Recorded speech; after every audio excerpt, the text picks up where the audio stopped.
sangat alergi dengan KLB dan menganggap partai adalah seperti milik pribadi.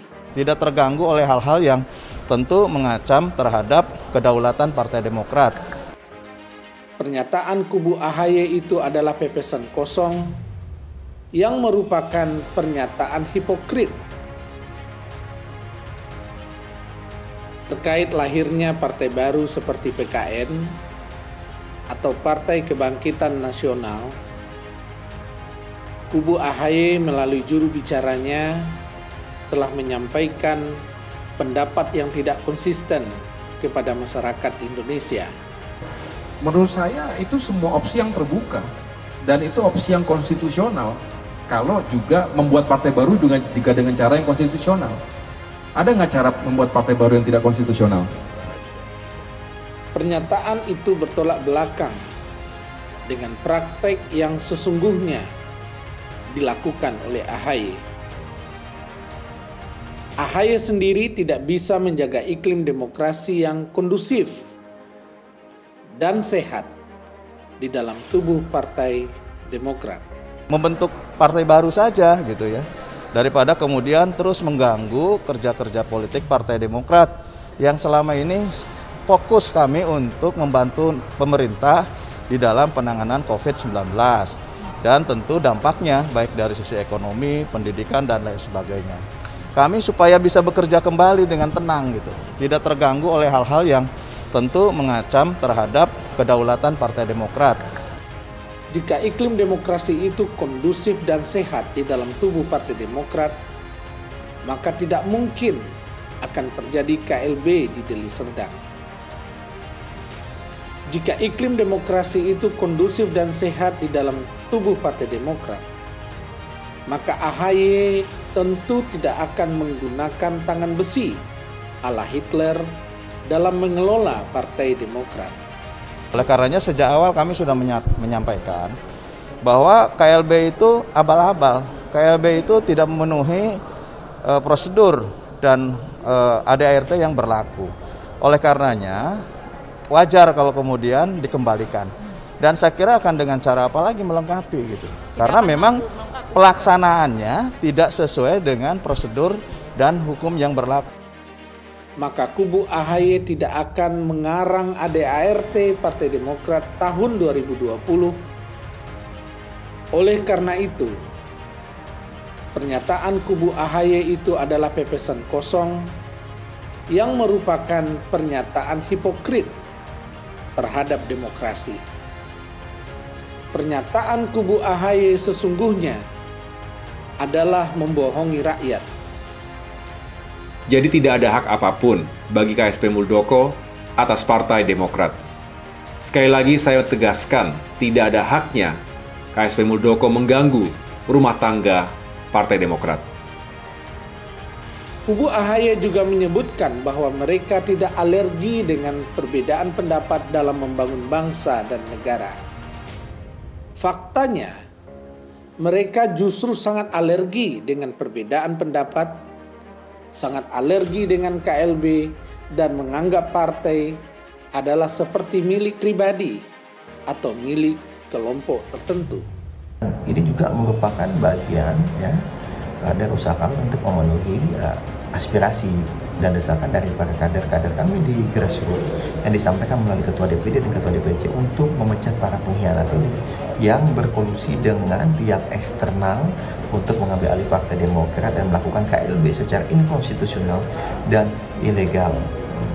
Hal itu terlihat dari upaya mereka yang mengarang sejarah pendirian Partai Demokrat dengan cara merubah ADART partai dan memasukkan nama SBY sebagai pendiri Partai Demokrat. Merubah ADART partai dan menutup ruang perbedaan pendapat dapat pula kita lihat dari isi ADART Partai Demokrat tahun 2020.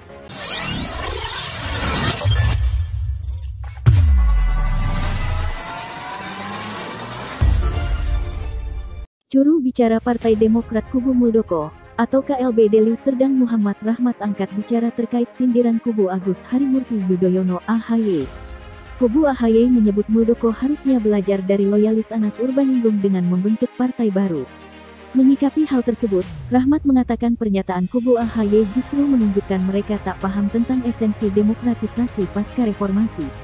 Terkait pernyataan kubu AHY yang menyebut loyalis Anas lebih berani dari kubu Muldoko, ini menunjukkan bahwa kubu AHY tidak mengerti dan tidak paham esensi demokratisasi pasca reformasi, yakni menolak oligarki, tirani, KKN, otokrasi, dan totaliter, ujar Rahmat. Kepala Badan Komunikasi Strategis Partai Demokrat Herzaki Mahendra Putra mengapresiasi langkah sejumlah loyalis mantan Ketua Umum Partai Demokrat Anas Urbaningrum yang membentuk Partai Kebangkitan Nusantara (PKN).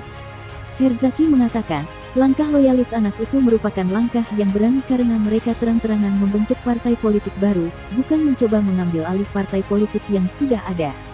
Keberanian yang bahkan melebihi keberanian seorang kepala staf presiden dan pensiunan jenderal seperti Muldoko, yang tidak tahu malu dan masih terus berupaya merampas Partai Demokrat pasca KLB ilegal, yang gagal total dan tak berani serta tak memiliki kemampuan membentuk parpol baru, kata Herzaki.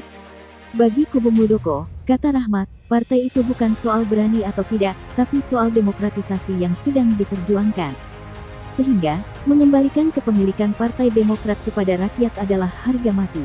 Adalah fardu ain wajib bagi setiap warga negara untuk menghapus praktek oligarki, tirani, otokrasi dan totaliter ala Hitler di dalam Partai Demokrat. Itulah jihad politiknya Pak Muldoko, ucapnya.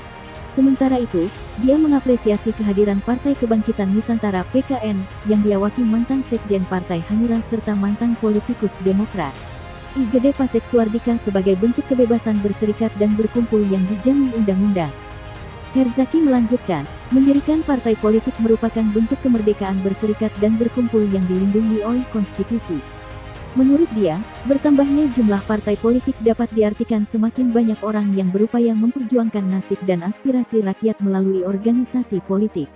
Ia menuturkan, Partai Demokrat juga berharap agar partai-partai politik baru di Indonesia memiliki komitmen kuat dalam menjaga iklim demokrasi yang kondusif dan sehat. Semakin memperkaya khasanah pemikiran dan gagasan-gagasan besar serta segar dalam membangun bangsa ini, menuju Indonesia Emas 2045.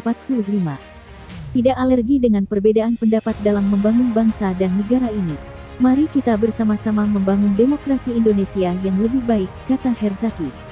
Di samping PKN, juga sudah ada sejumlah partai baru lainnya seperti Partai Gelora, Partai Umat, Partai Rakyat Adil Makmur Prima, Partai Buruh, hingga Partai Pergerakan Kebangkitan Desa. Sesuai ketentuan, partai calon peserta pemilu harus mengikuti verifikasi administrasi bagi partai yang memiliki kursi di DPR RI atau verifikasi administrasi dan faktual bagi partai baru dan bagi partai yang tidak memiliki kursi di DPR RI. Negara yang kuat dan politiknya cenderung stabil adalah negara yang memiliki partai politik 2 atau 3 saja. Namun dalam proses demokratisasi pasca reformasi 1998, kami hargai lahirnya partai-partai baru yang suatu saat nanti, kami harap akan mengerucut menjadi 2 atau 3 partai besar, kata Rahmat. Di sisi lain, Rahmat mengatakan Partai Demokrat kubu AHY tidak konsisten dalam memberikan pendapat terkait lahirnya parpol baru. Faktanya, mereka sangat alergi dengan perbedaan dan menganggap partai adalah milik pribadi atau kelompok tertentu. Hal itu terlihat dari upaya mereka merubah sejarah pendirian Partai Demokrat dengan merubah ADART partai dan memasukkan nama SBY sebagai pendiri dan menghilangkan 98 nama pendiri asli Partai Demokrat, ujar M. Rahmat dengan kebohongannya.